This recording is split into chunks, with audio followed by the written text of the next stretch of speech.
Okay, yeah, here we are, Bloodstock 2025 for Rock and Load Mag and the Rig Rundown podcast. I'm here with John from Warbringer. What's up? Mate, how's it going? Going good, dude. Yeah. We just played a big festival, so, as a band, we certainly like that. Yeah. People went off and destroyed shit, and that's what we're here for, so thumbs up. Yeah, man, I caught your set. I caught all of it. I made a point of going to see it. It was fucking unreal. Excellent, man. Did you get in the pit? No, I couldn't. I had all my media crap with me. No, I was on all this camera shit and stuff. But no, I was given the assignment for Bloodstock, and I got the list of everyone I was meeting, and I checked everybody out. I hadn't heard of you guys before. Holy shit, I'm now your new biggest fan. Oh, excellent, man. Dude, Yeah, I've been playing your shit nonstop the past couple of weeks. Fuck yeah, we've been around like 20 years, so you go back and you hear me as like a fucking Yeah. 19-year-old angrily yelling, and I'm 38 now, and it's been quite a journey. 7 records. They say we're a new thrash band, but the first record was almost 20 years ago, so yeah. It's just because you look so young. I suppose, now I got grays in here if you look, but try to, I'm not going to act old anytime soon on that stage, That's so cool, man. So have you been taking in any more sites from the festival? Have you checked out any other bands? Well, we got off the stage and pretty much we did a signing, and now I'm doing a wall of interviews. Okay. So no. No, not till later. We're here till midnight. A lot of the festivals yeah. we played this summer, we're leaving like an hour after we play and stuff, because for instance, we played Czech Republic and then we had to go to Belgium the next day. So that was like a 19-hour drive, and so we've been hauling and just trying to get to all the places. Yeah. We went from Romania to Portugal in one day, for instance, and so the schedule's been a bit ridiculous, but that's because we've been fortunate enough to be on all these big stages and stuff. So today we're lucky. Tomorrow's the day off. We're going back to mainland Europe, where we're going to finish out the tour. We got like 4 club shows with Suffocation and 2 more fests, and then we're out. So we're about 3/4 through at this point. That's fucking cool, man. Yeah. So, for anyone who hadn't heard you guys before, how would you describe your sound? Well, like getting shot repeatedly by a machine gun, but a comprehensible one. So, for guys who scream the whole time, I'm very decipherable, and to me, that's a key element as a vocalist. You make out all the lyrics. And I try to write good rhymes and everything. And it's extreme thrash metal. So the core of the sound is old school thrash, specifically the more aggressive kind. And then we go into black metal, death metal sometimes, and occasionally some like epic heavy metal melody stuff. We try to just represent what we consider the classic metal canon, and what I mean by that is, riff-based music. No like stock chug breakdowns and no fucking costumes. I'm sick of the fucking costumes in metal. Yeah, I mean, I'm pretty much like you. We just turn up, just cut the sleeves off a shirt and you're good to go. The unpretentiousness to me is an important part of it. So to me, I'm not saying that anyone else is wrong, but to me, that's what metal means to me. Awesome. And so we try to fly that flag. Yeah. Yeah. That's cool, man. Well, on my show, The Rig Rundown, we like to get technical, talk about equipment. What was your live rig? You were using a cable mic? I'm the singer, so cable mic. Yeah. I don't use a wireless mic, because then I don't know what to do with my other hand. Like a wireless mic like this, you can't do the wrap the cord around your wrist while scowling at people and that kind of shit, So I'm just used to the cable, and it's just mic, cable, that's it for me. That's it? No fancy pedal boards for vocals? No? Nothing. No, it's... In-ears? No. No? No, we are an actual old school band. Cool. After the intro rolls and the 4-count hits, there isn't even a click track in the drummer's ear. There's nothing at all except 5 dudes playing.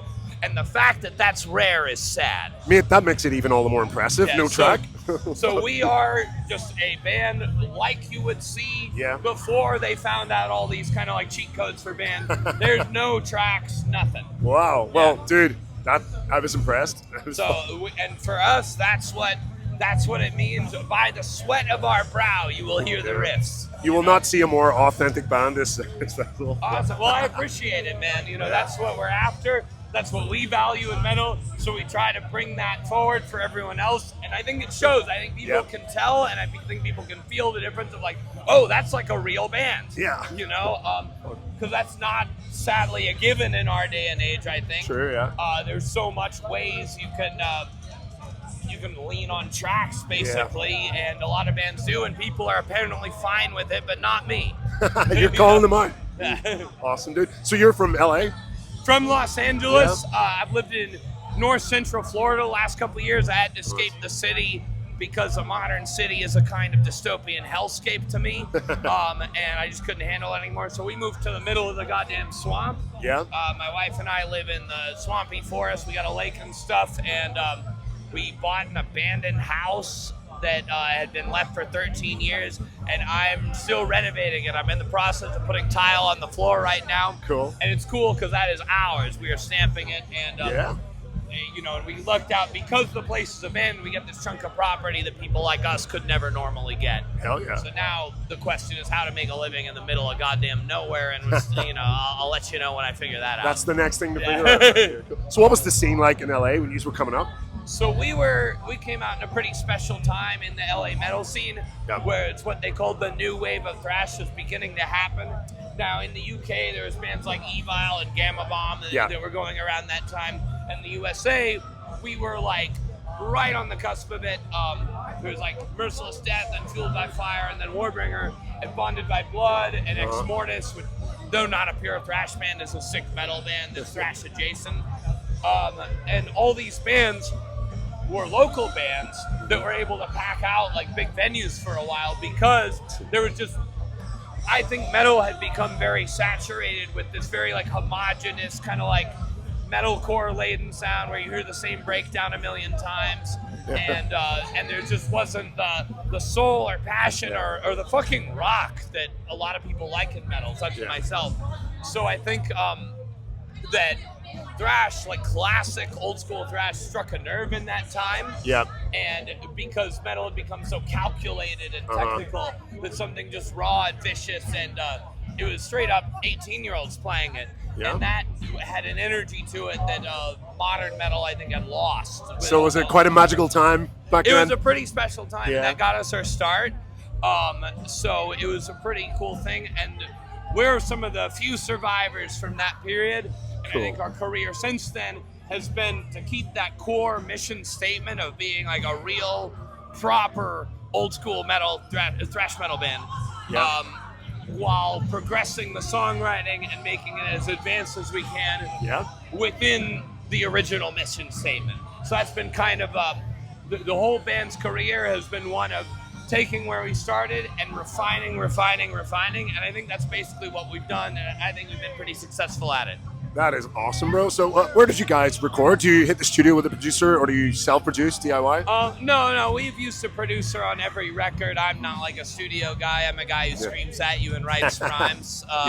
So we did Mark Lewis for this last record, Wrath and Ruin, which came out this year. Yeah. And I think we got one of the biggest and best sounds we've ever had. Really happy with it. And on the records, too. Yeah.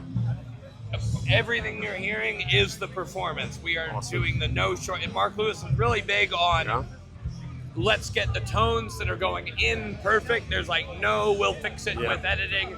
The kick drums are the kick drums. It's not monetized.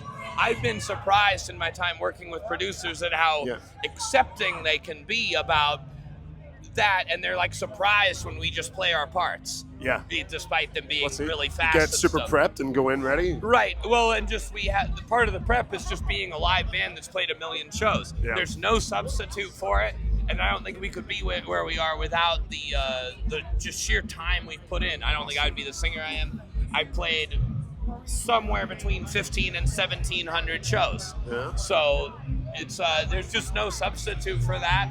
And I think I'm really proud of the fact that I think we've really stayed our own course for that long. And it's tough, I'll tell you. Well, did you play that big main stage set about 2 hours or so ago? And your voice is fine, you're talking away. Well, how do you prepare for a show vocally and preserve your voice? I have, thank you for that, but I'll tell you, there's in the old X-Men cartoon, y'all know Wolverine, right? Oh, yeah. So Wolverine, he's got the claws that come out of his hand, right? Uh-huh. And someone says, Wolverine, doesn't that hurt? And he goes, shh, every time, bub. And that's how I feel about vocals. It hurts every time. And I have to recover between every day. Yeah. and I'm just tough from doing it a lot. Well, there's no like super false chord technique, because I find a lot of the people that do that to my ear sound the same. I don't want to sound the same. I'm not using perfect technique. I'm just yelling extremely fucking loud. Yeah, it's just your character. Yeah, and I've been on tour with other skilled professional metal vocalists, and the sound guy's like, "You're twice as loud as everyone else," and I'm like, "You're goddamn right." Yeah. Ow. That's cool. So did you guys all go up together? Is it the same lineup since the beginning? Hell no. I wish it was, but it has been a constant struggle to maintain a band when you are like a mid-level metal band, which is roughly where I would say we are. It's a really tough business and a tough market, and half the time you're practically playing for charity, and I put my life into this, so I can't afford to do that, but yet I do. And it's because we believe in the band and what we're doing, and so no matter what happens, you have to soldier on, and to maintain the identity and the quality of the band through all that has been the single biggest struggle. That is cool, man. What about your writing process? Do you write all the lyrics yourself, or do the band collaborate? I write all the lyrics. Yeah. Occasionally, I'll get a bit of input, mainly from Adam Carroll, the guitar player, who's the other original member who's still with us after 20 years. Cool. But generally, it's me writing lyrics. And we do something unusual, especially for thrash metal band, is that often we will begin the song with a lyric and a concept rather than with a riff. Yes. We'll want to write riffs to that character, and I'll straight up sometimes track a whole verse for a song that doesn't exist yet. Yeah, I know. And then we find write around something it. that works to it. Yeah, that's a cool way to do it. Well, I think what it does is, one of the things that I personally reject that I hear a lot is that vocals, lyrics are an afterthought if you're a really heavy, extreme band. And I'm like, why? That's lazy. If they're an afterthought, that means you didn't fucking do a good enough job. So I reject that. I'm not going to be an afterthought. Everything I write, it's mostly anger at the world, but the real world, not the fake made-up world. Satan's a cartoon character. Yeah, you're edgy. So what? The world's fucking got serious problems, and if you aren't mad about, if people don't relate to angry music, I'm like, are you awake? Are you looking around? What the fuck's your problem? Yeah. You know, there's plenty of things in the daily condition of modern life that if they don't enrage you, I just don't understand.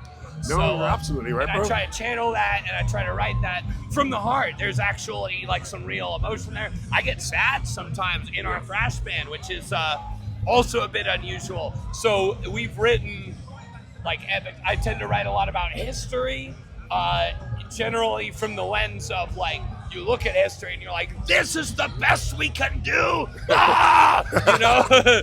And you know, I feel that, I really do. And as well as modern society, warfare and weaponry, which is the more you study, the more, I've got a history degree, the more you look at that, the worse it gets, and the more depressive it is. Absolute waste of human potential, but yet it persists, and you know, deadlier and higher, you know, more accurate and efficient ways to kill people are being developed as we speak, and that's where my tax dollars are going in the United States, which is awful. So I'm pissed about the world in general, because what we have is a waste of modernity. Like, we could use the productive power of modern society to give you security and you know, time to spend with your family and whatever. But instead, you're going to be a corporate. Most of you are going to be a corporate slave. So it's like a giant economic blood ritual to birth a trillionaire. And God damn it, I hate it. And fuck advertising. You know what? If something, just every time you see an ad, be like, that's propaganda. It is. It's not considered such, but it is.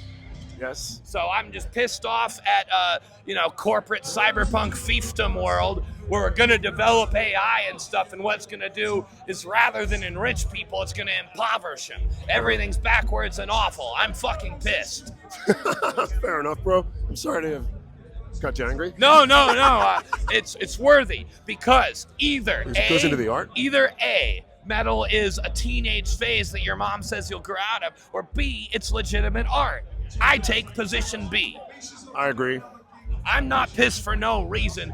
If someone's like, why are you into this angry music? I'm like, why aren't you? Yeah, fair play, man. Yeah. Absolutely. That's so cool. Yeah, been in a fair few angry bands myself, and it always feels Like, it's the best aggression, it's the best let go, it's the best way you can deliver an effective extreme metal performance. Not if you're like talking about some random poetic bullshit that doesn't matter. I think there's room for I've written a couple of fantasy songs. There's room for it, but when you look at the reasons, why do I even connect to a dude screaming into a microphone, slamming a chord? I think that the anger I feel in my life is the reason that music sounds good to my ear in the first place. That's my theory. I don't know if that's true, but that's what I think. Cool. What about growing up? Who were you listening to growing up? Your early influences? So, I didn't get into rock. My family was like pretty square, and so I didn't get into this stuff until late teenage. Actually,